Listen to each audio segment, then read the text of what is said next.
Hello again, and welcome to today's edition of Staying Stainless with Linda. I'd like to make a brief comment about the changing of the Nigerian currency. Politicians, lots and lots of them, hundreds of them, have been stockpiling cash in warehouses, under the ground. They bury it. They are not using this stockpiled cash for any substantial gain. They're called misappropriation of funds. That's what they're doing with the cash that they're stockpiling. Those kinds of thick wads of cash are left in farmhouses, left in garages, left in dirty houses. Some of those kinds of currency are looted currency that have been stolen over the years. Some politicians have been in power as many as 5 to 10 or 20 years.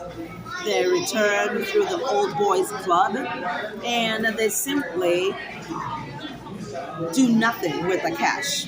That's the shocking truth. So, as Nigeria faces the change of currency this Wednesday, guess what's going to happen? Millions and millions of the 300 million Nigerians are stuck with disgusting, filthy cash that they have left inside their homes, on the rafters, around the kitchen, inside the refrigerators, inside the freezers, as well as inside the bags and bags of rice, which they have left in their homes. This is no longer a story. This has become a habit. This is cyclical. It is systematic. When one group of politicians leave the government, the next group become their friends and their cronies. And they continue this habit of stockpiling cash.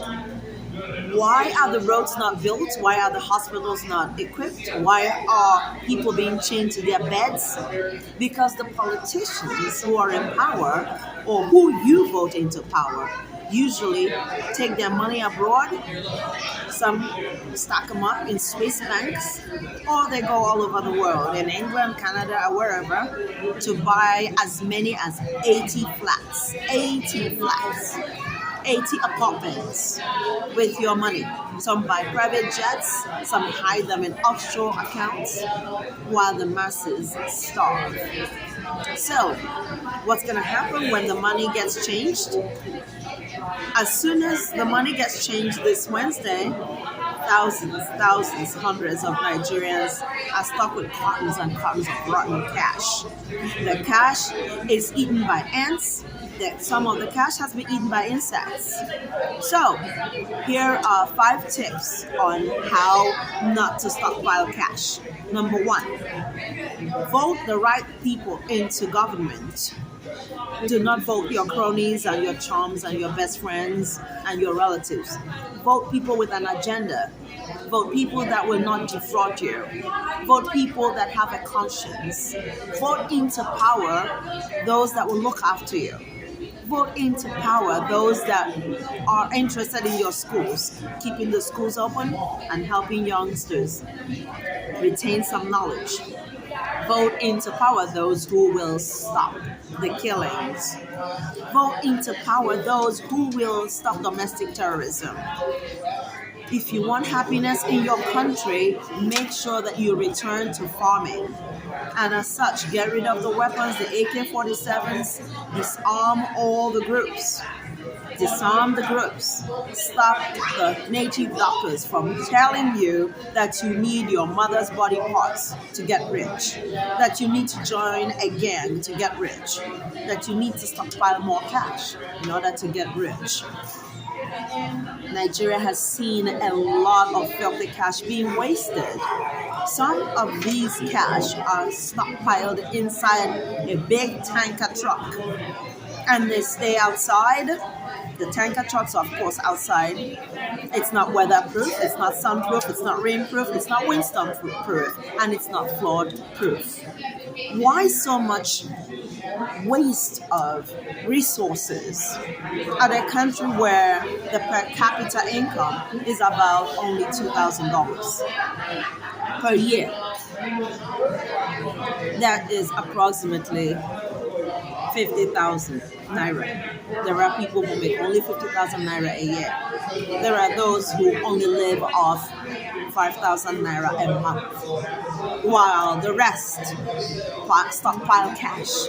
The cash goes to waste, and this is cyclical and it is systematic. When another group of politicians get voted into power, they repeat the same cycle of wickedness and cruelty. So, this video is about tips on what to do with your money instead of stockpiling cash. I chose this venue to show you that people who come here are people who know how to enjoy their money. They come in with their families. They come in to enjoy simple things such as ice cream and yogurt.